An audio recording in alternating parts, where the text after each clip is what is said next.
Hello, I'm FEssie Fox, and welcome back to my podcast, Talking the Gothic. And today, with it being the summer and so unrelentingly hot, I've decided it's time to close the curtains and settle down on the sofa to watch some film recommendations from a friend who knows a lot about Gothic cinema, and that is Stephen Griffin, a freelance journalist whose roles include writing reviews for the arts and TV pages at the Hampstead and Highgate Express newspaper, which I have to say sounds like the perfect job to me.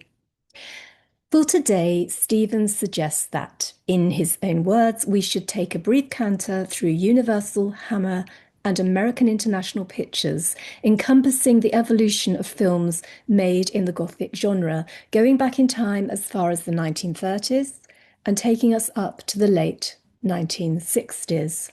So, if you're interested in film, or if you're actively hoping to create your own short stories or screenplays or novels that delve into the dark side, then I think you might find some seeds of inspiration in the ways each of these dramas embraces the staple Gothic tropes to suit their tone and narratives. And what four films has Stephen chosen? Well, first of all, we've got The Old Dark House, made in 1932 and based on Benighted, a novel by J.B. Priestley written in the 1920s. It's directed by James Whale and it skillfully merges both comedy and horror. The Brides of Dracula is a supernatural horror suspense directed by Terence Fisher in 1960. The Tomb of Ligeia is based on a short story by Edgar Allan Poe and was directed by Roger Corman in 1964. And lastly, Carry On Screaming from the famed Carry On franchise, a comedy horror made in 1966. And now, before I carry on myself, I'd like to welcome my guest on the podcast today, Stephen Griffin. Hello. Hello. Very nice to see you here, Stephen. Thank you so much. I've been wanting to get you on this podcast for ages. 10 minutes now. At least 10 minutes, yes. It feels like forever, though. That's life. Well, yes, well, I want to talk about life really, because my own introduction to watching the sort of Gothic films we'll be talking about today was when I was a little girl. I'm much too young really to be seeing films like this, I think. When I'd sort of get up, creep out of bed if my parents were out and we had a babysitter, or even if my parents had just gone to bed on a Friday night.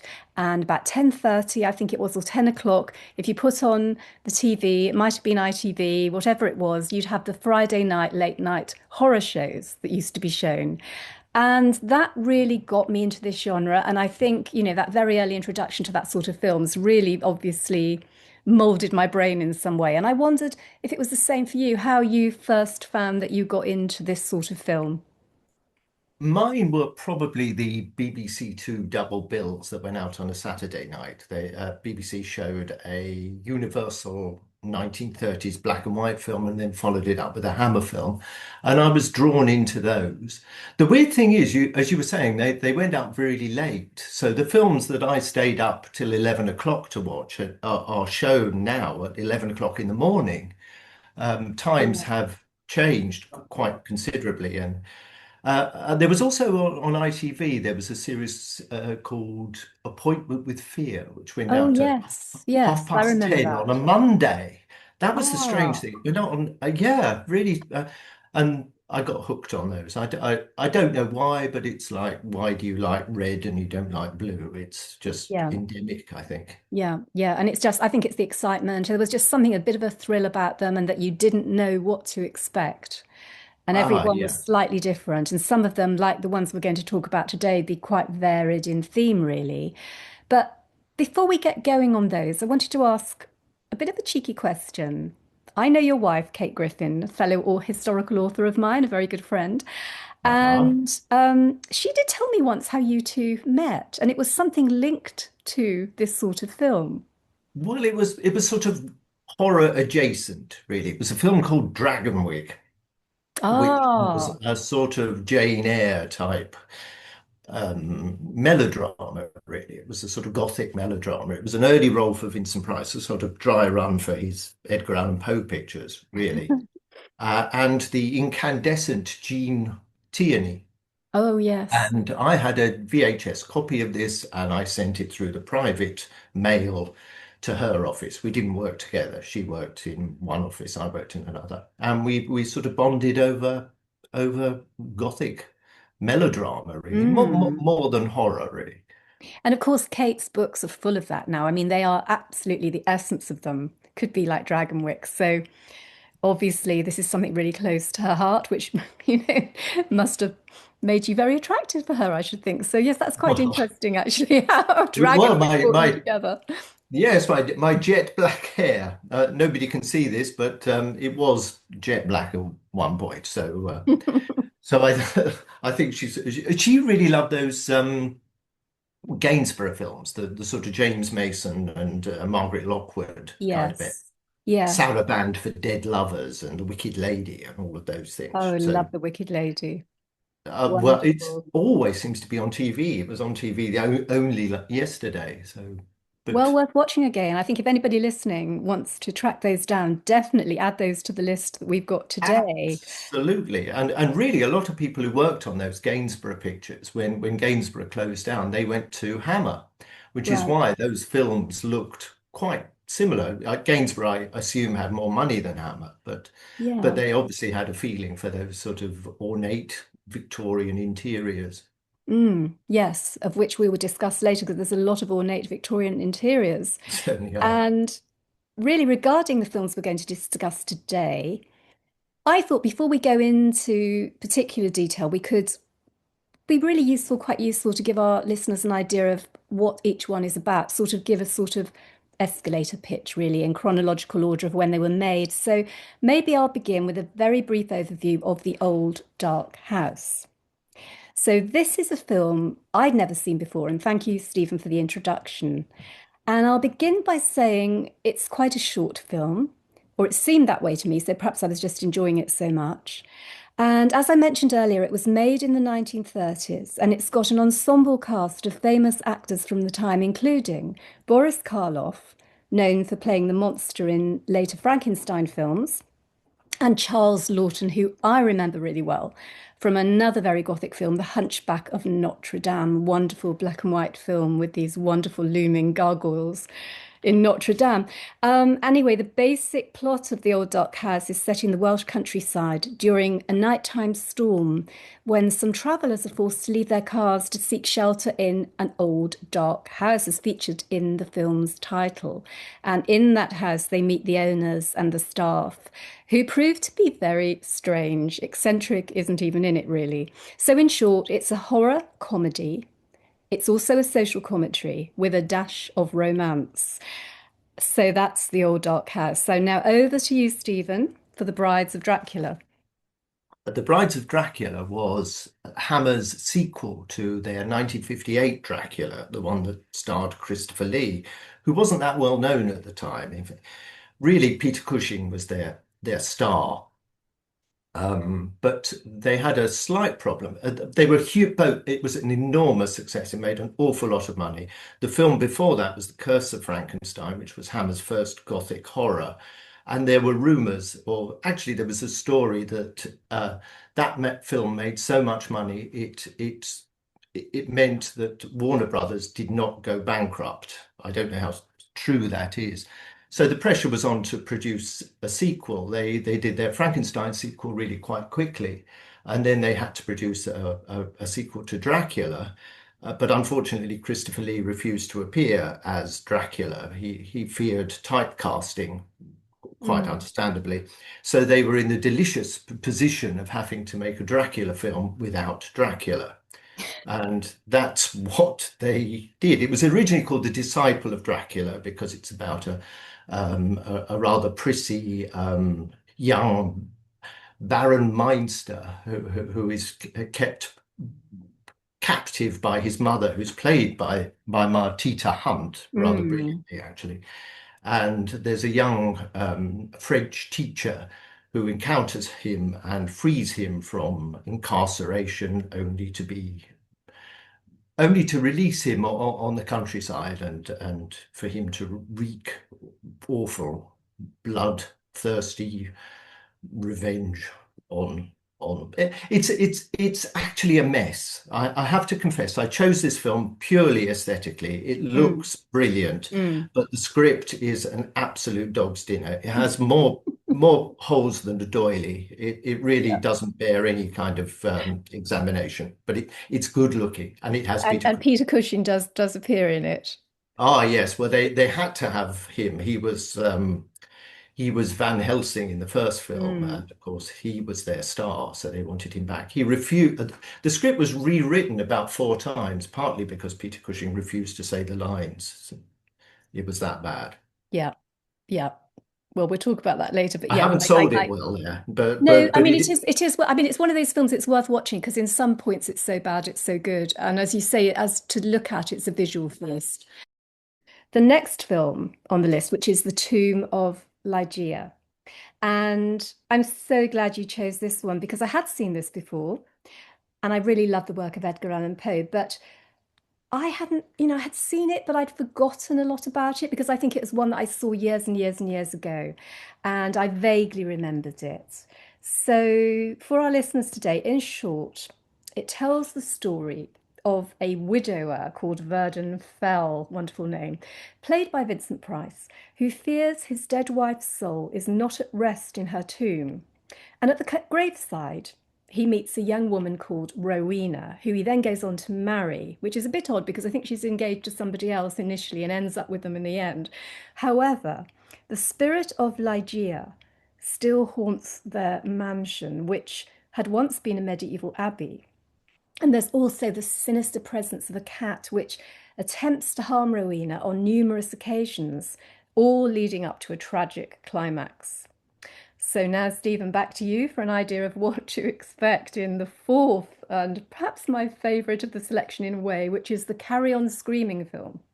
I actually wondered if you liked Tomb of Ligeia. I wasn't sure. I chose it because it's the most gothic of those Corman Poe pictures. Carry On Screaming, though, was the 12th in the series and the last to be made by Anglo Amalgamated, who initiated them. For some bizarre reason, Anglo got the art film bug and decided they didn't want to make any more fat-headed farces. So Right. Peter Rogers, who produced them, went across the road at Pinewood Studios and asked if Rank would be interested in making them. They were, of course, very keen to pick them up, and all the others were played by were distributed by the Rank organization. Screaming was it's often said that it's a Hammer spoof. It doesn't seem to me to be a Hammer spoof. There are elements of Hammer in it, but Mm. it seemed to me to owe more to the Munsters and the Addams Family, which was Yep, prevalent on absolutely. TV at the time. It Yep. seems to have more of that than Hammer. There are Hammer elements because obviously it was a generic horror spoof. And it would have been a very different film because the casting changed quite a bit. The Harry H. Corbett part was obviously going to be played by Sid James, who couldn't make it. But more interestingly and bizarrely, the Fenella Fielding part was offered to Deborah Carr, Goodness. which strikes me as bizarre because I can't believe that someone, a proper bona fide Hollywood star like Deborah Carr, would agree to be in a Carry On film. And Um, actually, Fenella is fantastic in it. I mean, exactly. she is But also the perfect. Kenneth Williams part was offered to Vincent Price, who asked for more money, and he turned it down. It would have been a very, very different It would have film. been a completely different film. So Totally. maybe they would have, well, yes, it's hard to imagine actually, because it is so much played for laughs. And I would have had to have a completely different script, I imagine. I mean, it is a film that if you wrote a different script, if you scripted it as a serious, dark, just completely dark themed book, not book, film, it is incredibly dark.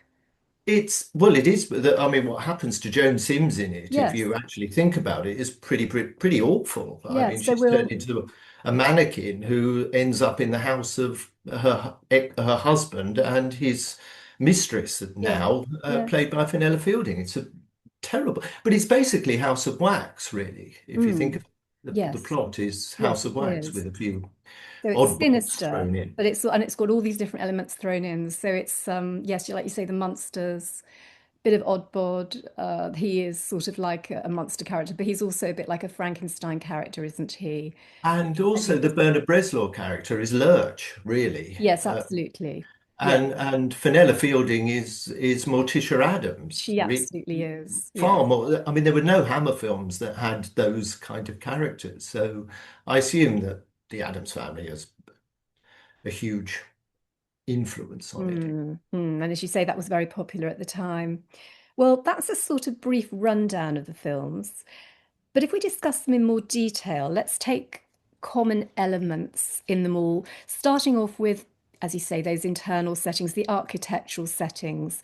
And I particularly agree, they are very Gothic. And I like the way the buildings are used in the Tomb of Ligeia. It has got a very macabre start. I mean, the music as well, the score is quite dark and very dramatic. And it's got the coffin of a woman being carried to her tomb in the ruins of a churchyard, with her husband insisting that she's not going to rest in that grave because she isn't really dead, which makes him seem insane until we see the corpse's eyes flickering as if they're alive when a cat jumps onto the coffin, which is an open glass coffin where you can see her face, and it starts hissing viciously.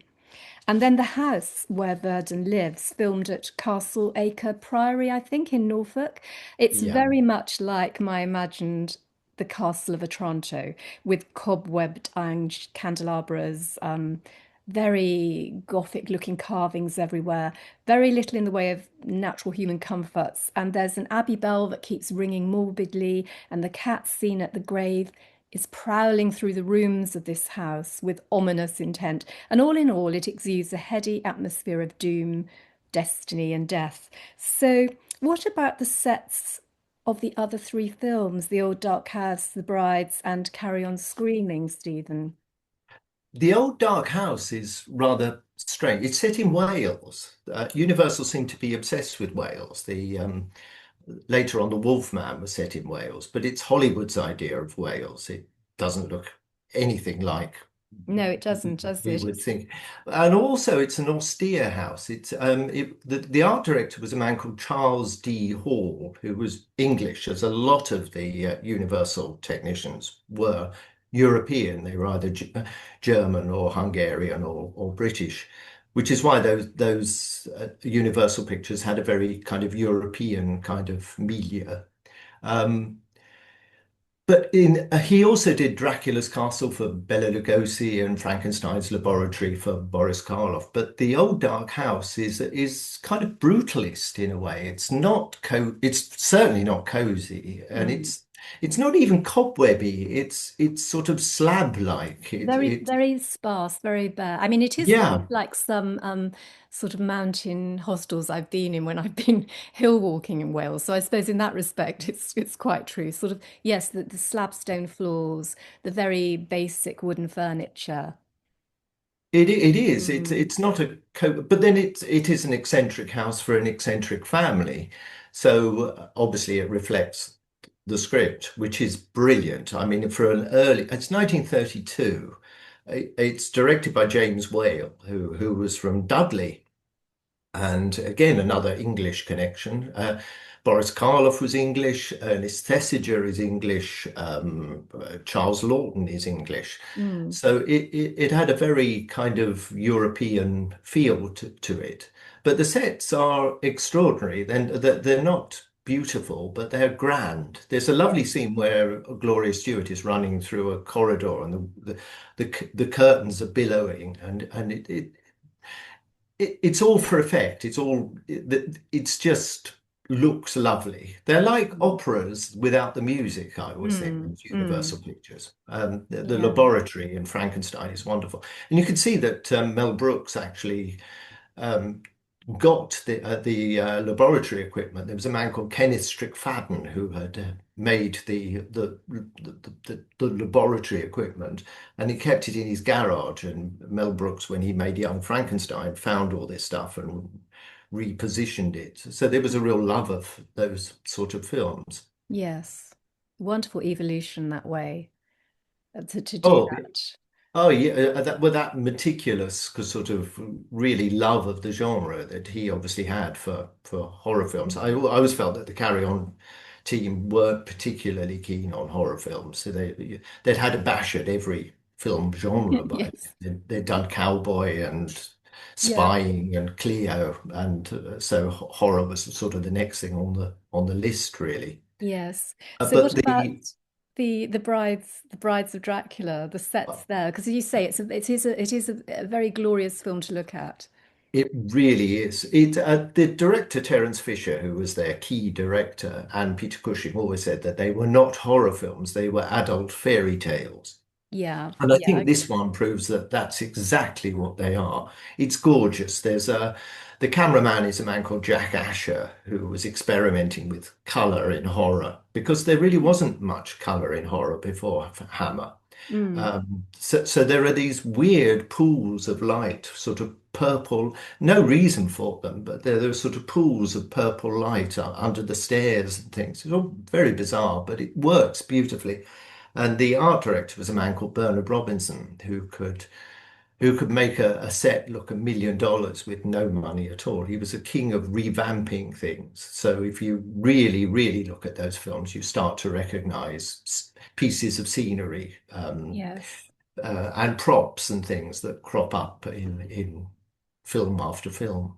And I Hammer think, were extraordinary because it was a factory. I mean, they were at Bray Studios in their golden period, and they were shooting one, preparing another, and editing the one before. So it was a conveyor belt of horror movies, yeah, mainly horror movies. it's quite interesting actually, at the moment because I live not far from Bray, and then also Staines, and then there's, where else is there? There's Elmstree as well, and there's a real resurgence going on at the moment. And it's almost like that time coming around again, only they're building lots of new studios, and they're really expanding on those lands. So I think the whole revival with Netflix, I suppose, and Amazon and everything like that, there's lots and lots of new films and things being made, which is quite exciting.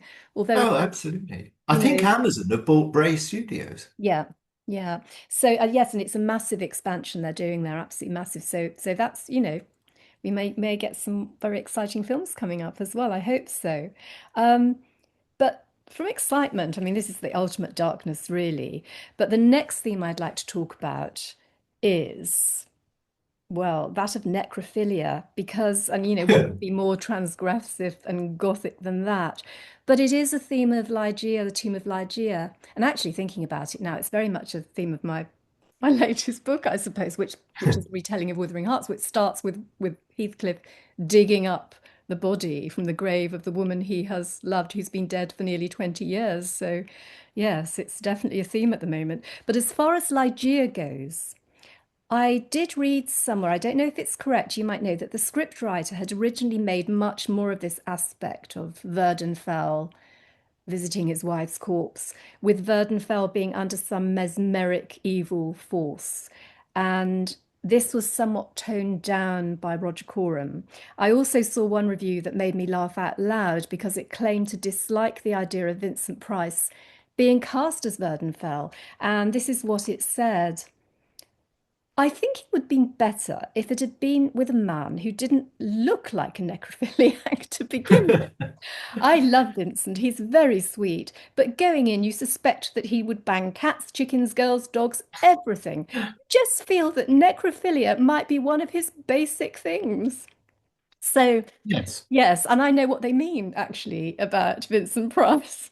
But Well, another, no, another, sorry, sorry, you go it on. wasn't actually written for Vincent Price. It was written for Richard Chamberlain. Yes, They who wouldn't, wanted a who much wouldn't, who you wouldn't believe would be a necrophiliac. exactly, Mm. but unfortunately, because it was a Roger Corman horror Edgar Allan Poe film, it had to have Vincent Price. They tried to make him look younger. Yes, That quote, by the way, was from Robert Town, who wrote the right. script. I knew you'd He went know. on to write Chinatown. He won an Oscar for Ah, okay. Chinatown. So Roger Corman was well known for um, plucking obscure writers and directors and giving them a chance. So Right. So that's what happened with that. The Tomb of Ligeia was the last of the Corman Poe pictures and really atypical. All the others were very much studio bound. Roger Corman had his own sort of self-imposed rules. He decided that Poe wrote from the unconscious, and therefore he thought that the film should all be shot in a studio, even the exteriors. So they had a kind of synthetic look in a strange way. Mm, They didn't look mm. real. But this one, he threw everything out of the window and decided to make a location picture shot in daylight. I think because he fell in love with England. The film he made before this was also made in England. That was The Mask of the Red Death. And Mm. I think he discovered that there was a thing called the ED levy, which was a tax break that the Labour government had instigated. And it meant that if a foreign film producer made his film in this country, he would get a tax break as long as he used predominantly British actors and a British crew. So that's why they brought the Poe films Right. from Hollywood Oh to God. England.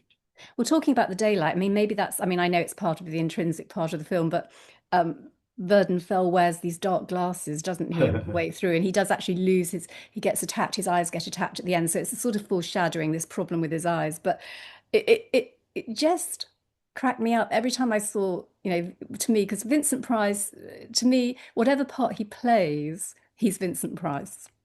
That's Yes. the problem for me with Vincent Price. So he's Uh, not Burdenfell. It was Vincent Price walking around in a pair of rather trendy looking dark glasses, which um I just, I did find that quite amusing. which But which Gary Oldman stole, I think, for yes, his didn't he? Dracula, For actually, and the Dracula. top Although hat as it worked pretty well actually with Gary Oldman in Dracula, I thought. I think so. Um, I'm adore Vincent Price, but I can see your point. The problem was Vincent Price was a bona fide Hollywood star. He mm. was in The Private Life of Elizabeth and Essex. He's in Laura. He's in The Ten Commandments.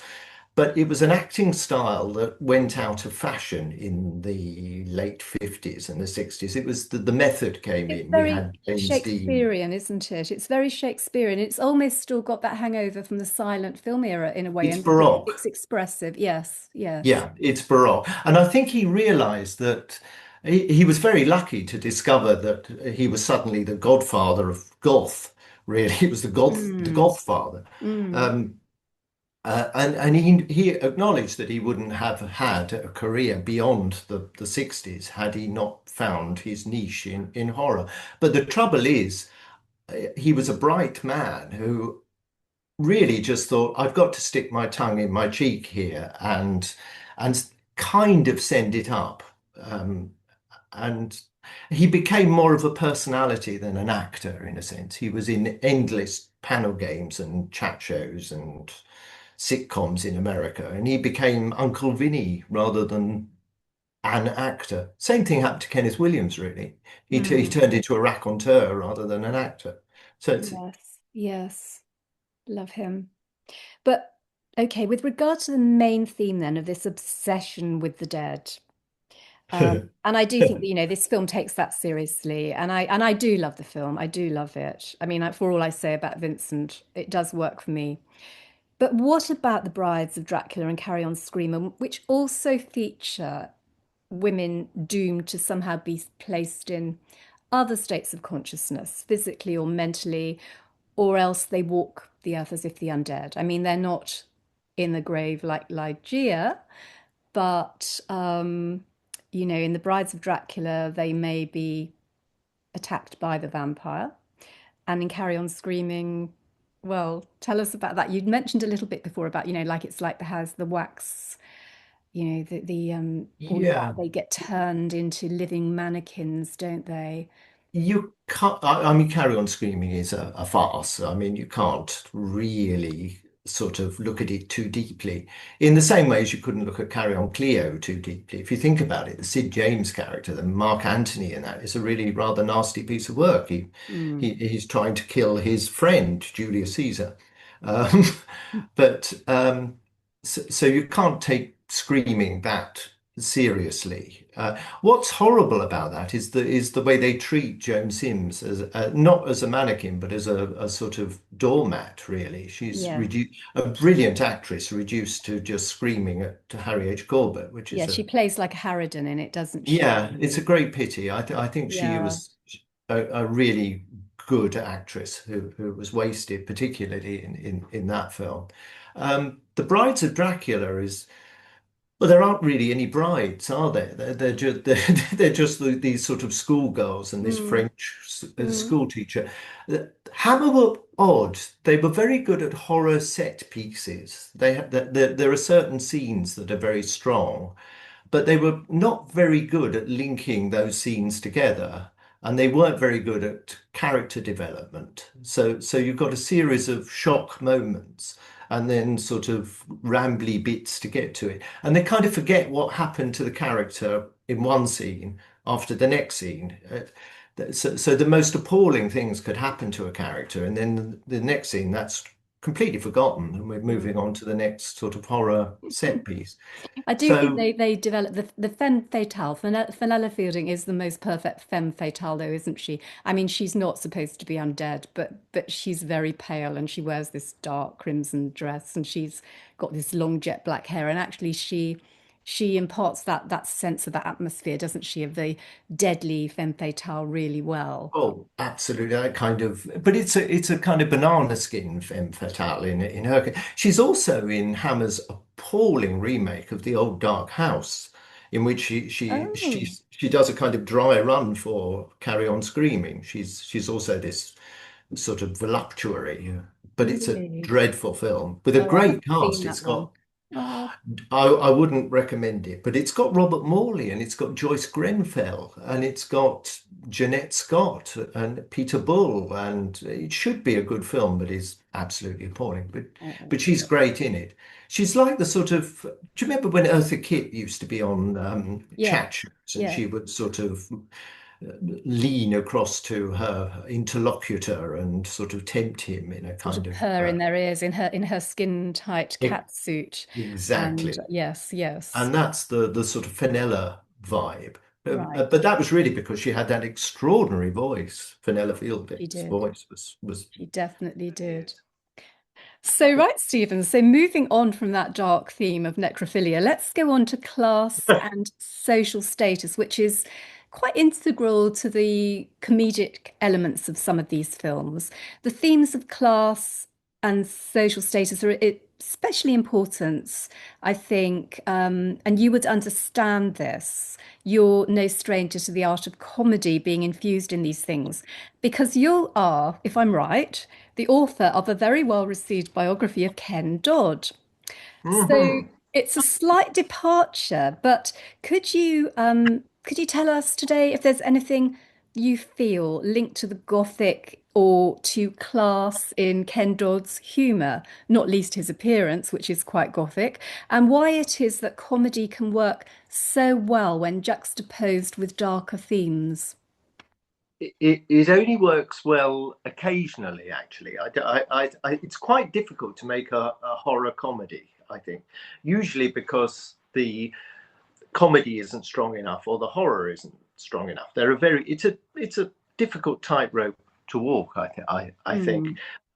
The link with horror and Ken Dodd is that my wife is terrified of Ken Dodd. She just finds him absolutely scary, like people are scared of clowns. Yeah, I agree. I agree. I mean, when I was a little girl, he would be on television quite a lot, and I find him quite disturbing. But you obviously must have developed some kind of affinity. I saw him live a very long time ago, and he was relentless. It's also she's scared of that relentlessness. He never stops. It's like a train coming towards you. We're Mm. talking about he's still with us, but of course he's not. Um, I wasn't particularly a fan. I liked droll comedians. I liked Tony Hancock. I liked Frankie Howerd. I liked Mm. Dawson. Really kind of quiet people. Um, he was the absolute opposite of that. But he was a link with music hall. Really, it was sort of the last of the music hall comedians. I think he really does go back to that kind of he used to come on with a drum and beat it, and it's the kind of attention getting kind of thing that you needed if you were fighting the drinkers in a music hall. There's no point in coming on and being subtle. You have to come on with a drum and get their attention. Yeah. And what he did, and the number of jokes he did per minute was extraordinary. Not all of them hit the mark, but there was always another one coming up. As I say, I wasn't a huge fan, but when I saw him live, I thought this is an extraordinarily clever thing to do. Yeah. But of course, yes, I suppose, and also to think on your feet like that, because he must have been getting people, in a live situation, lots of heckling or lots of people shouting out things anyway. So he I must have don't think there's time to heckle, actually. It really, really was a scattergun thing. You really. weren't allowed.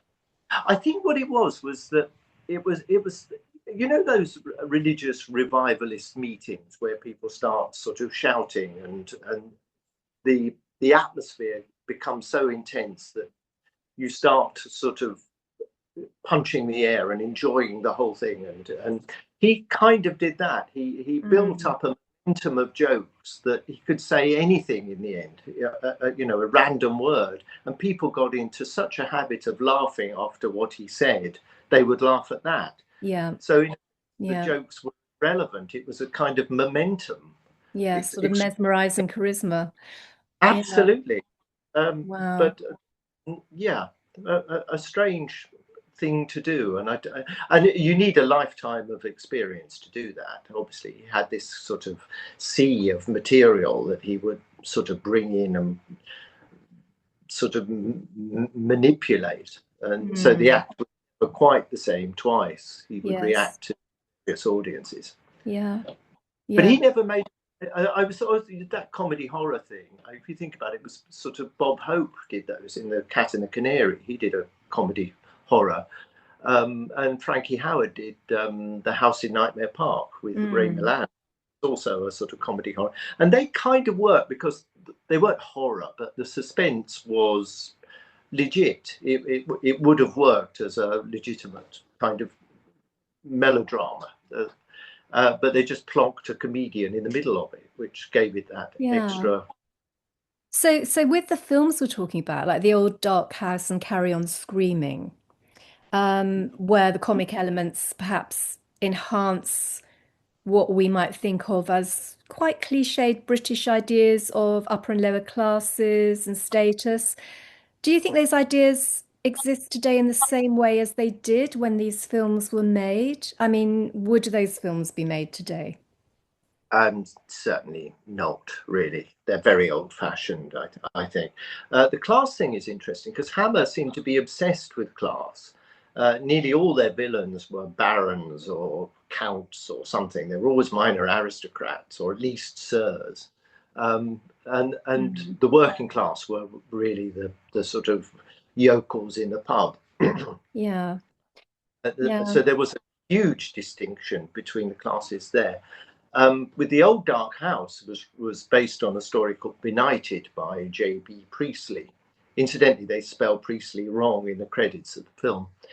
And that was seen as a kind of microcosm of the British class system. So you've got Charles Lawton was the industrialist, the sort of new money who enters the film halfway through, and Boris Karloff is the butler, and Ernest Thesiger is the slightly effete, more than slightly effete owner of the house. So there was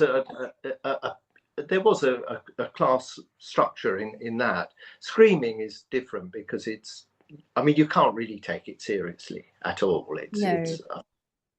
So I don't. They Carry-Ons liked that. They would send up the upper classes. They Carry On Up the Khyber is probably the epoch of that. But Yeah. no, I don't think that's really relevant to this. Also, The Old Dark House and Carry On Screaming, both satires, but they are poles apart. Definitely. I The mean, I thought it was screaming is. interesting in the old dark house when you've got this like a showgirl, haven't you, who's come along with the new Hmm. money guy, and you feel that they're together, and it's a slightly sort of, a romance, as it were, which isn't really a romance, which is more of a paid situation. But then you realize it's more of it's more of a friendship situation, and then she falls in love with another of the characters, and you have this sort of developing love affair going on amidst other things that are happening in a quite old-fashioned way, I suppose, so that in the end it all ends with a proposal for a marriage, and suddenly you have a new day, and the birds are Yeah, singing, and yeah. everything, the storm has passed. But meanwhile, Every day. during the night, you've had some very weird things going on. Someone in Exactly. the attic, The literally weird thing is almost in the attic. the yes, who's played by a woman. The old man is actually played Oh, by a woman. okay. That's funny because I did Yeah, think it it's was a woman when I first saw it, and then they said it was the yeah, father. Hmm. yeah. No, it is a very odd film. It's not like any of the others. Um, Ernest Thesiger is, to me, the star of that film. I just think he's extraordinarily good. But and Eva Moore as his sister is Yes, also yes. rather Bates. They can't have Bates. It's really the basis for the Rocky Horror Show, if you think about It it. It is. It just people. absolutely is. Yes. Yes. Yes, that's really interesting. I hadn't thought of that, but it really is. So I think the Rocky Horror Show might be something we should look into another day. I would love to do that. And of course, nearby here, we've got the house where Oakley Court, where the film of the Rocky Horror Show Yeah, yeah. was made. And you used to be able to go, I mean, I would have said to people go along and see it. You used to be able to just go along, turn up at Oakley Court and have afternoon tea or have lunch. But now I think it's become a members club because I Oh did no, try to go not so long ago and we were turned away. I'm not sure if it's Home House, but it's one of those definitely, which is a shame because it it was is it's on the Thames. It's a beautiful place to visit and so Gothic. But right maybe next that will to the great. change. Yeah, Oh, right next to the studios. sad to hear that. I mean, nearly every Hammer film was shot there because it was literally next door. So, Mm, and I've just mentioned the house in Nightmare Park was shot there, and even Theatre of Blood, some interiors of that was yes. in a Yeah. lot of in Trinians, I believe, as well. So the old St Trinians. Oh, wow. Very sad. I didn't know that. Yeah, We yeah. had a honeymoon at Oakley Court, Did and you? yes, and and that very day, I think I was the last person to interview Peter Cushing. I went along to interview him at Whitstable years and years ago, obviously, and I invited him to our wedding, and he Ooh. sort of said he would come, but then unfortunately he was too ill, and Oh, what a we got the shame. paper. Well, we got the papers on the day of our honeymoon, and it was the day he died, which was. Hmm. I know how to kill a conversation. Oh, that's so sad. I think he was a lovely man, wasn't he? He was, and what the thing I remember about him was laughing. He loved to laugh, which was. We ended up talking about Max Miller, who he Oh, adored, wow. and the Looney Tunes. He We'll he talk he about the loved. music halls. Yes. Oh, Yeah. absolutely, because he was the first person to appear on the Morecambe and Wise show. He was the first guest Hmm. star of the Morecambe and Wise Oh, show, and he goodness. also made it with Laurel and Hardy. Wow. Yeah, Wow. a trumpet. Well, a man of many parts. Um, I'd love to talk more about him again another day too, actually, because I think, a lot of the films that he was in would be very interesting. I would love to do that. But sticking to the theme today, um, animals or subhuman species in these films. I was wondering about what you think. Just tell us about the use of animals or beasts, as it were. We've got the cat in Ligeia, which I've already mentioned, and there's this idea that it's stolen Ligeia's soul, or has the cat been possessed by Ligeia's soul? But how are creatures of the night used in these films? What sort of different animals do we have coming up?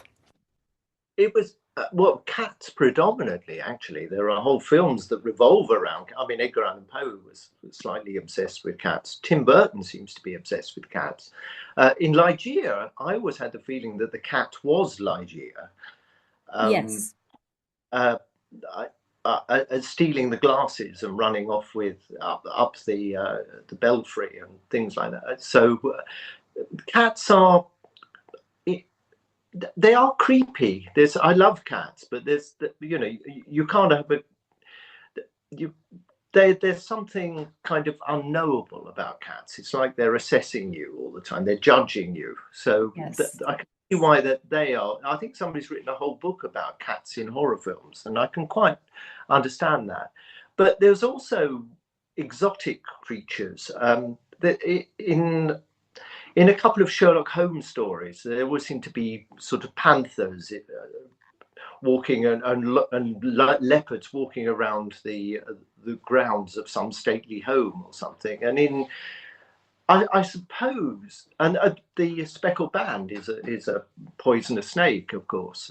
There were I suppose people were travelling more in the Victorian and Edwardian period, and so Mm. these creatures were seen as quite exotic. Remember the murders in the Rue Morgue is Oh, committed by yes, an the monkey. orangutan. Yes, I mean, yes. so I think there were. I don't know that. Yeah, I'm sorry, I'm a bit lost there. I can't. Well, I was just thinking as well um in Carry On Screaming. I mean, you mentioned the Munsters and all of that. But you've got Jekyll and Hyde themes going on as well, haven't you? When they start drinking from this potion from this bottle and sort of suddenly become like, a monster man. And the Oddbods are like they're called, what are they in the film? Homo gargantuous or something like that. And that's also there's also an Egyptian mummy that comes to life in that. I think that's ram-packed full of, different sort of animals or beasts, as it were. Well, And they that's really are yeah. hamming it up, aren't they? Well, that's what I was saying about it being a generic horror spoof rather than a specific horror spoof. It's like they threw everything into the They've taken brew. everything. Yeah, they have. Yeah, and they did the same with Carry On Cowboy. It wasn't a send up of High Noon or Annie Oakley or something. It was like every Western cliche, and this one had every horror cliche just thrown in. Definitely. Well, we're getting kind of towards the end of, unfortunately, the end of our time here today. And I just put a question of myself to note, and I'd put, and it all ends in fire. Of course, it doesn't in all of the films, but it does end in fire in Ligeia, and it does end in fire in which is does the Carry On, does the Brides of Dracula end in fire? It sort of does, yes. There's a And yes. I hope we won't go up in flames in the same way, but um, I just wish we could talk more. I hope you can come back another time and talk about some of the things we touched on, which are fascinating, and I know you've got lots and lots of knowledge about those. But for now, would you like to recommend for the listeners today one Gothic thing that they might want to go away and explore a bit more? It can be a film, it can be a book or an object or a place or even music, but something which you think is really encompasses the genre and that you love. Well, actually, I would recommend a trip to Castle Acre, the location for the Tomb of Ligeia. Especially if you go very early in the morning or late in the evening, and I've done both. And it really is incredibly atmospheric, especially if you're on your own as well. It's an amazing place. So, and Oh, it does sum up that whole sort of Gothic milieu. Really, it's rather beautiful. In terms of films, though, I would steer someone in the direction of The Innocents, which is Jack Clayton's film of Henry James Turner the Screw. In my opinion, better than the book, but that's naughty of it's an me. absolutely wonderful film. My husband had never seen it, and we sat down to watch it a few months ago. I think he was absolutely blown away. It really is. It's really unnerving, and it's also beautiful to see, isn't it? It's very well Ah, formed. It's beautifully scripted. Everything about it is so good. well, co-written by Truman Capote. Yes, Um, yes, Extraordinary piece of work. He added all the sort of Southern Gothic elements to it because there's a lot of decaying flowers and things in yes, that film. It's a brilliant film, and it just looks ravishing. I mean, absolutely. I but there are totally others. agree. The Night of the Demon, I would recommend, which is a modern take on an M.R. James story. Um, there are so many. My favorite film, probably of all time, is Witchfinder General, which is not necessarily a horror film. It's a sort of historical melodrama, and Vincent Price being good, really good, Yeah. and really scary, shaken out of his laziness, as it were, by a Yes. director who didn't like him.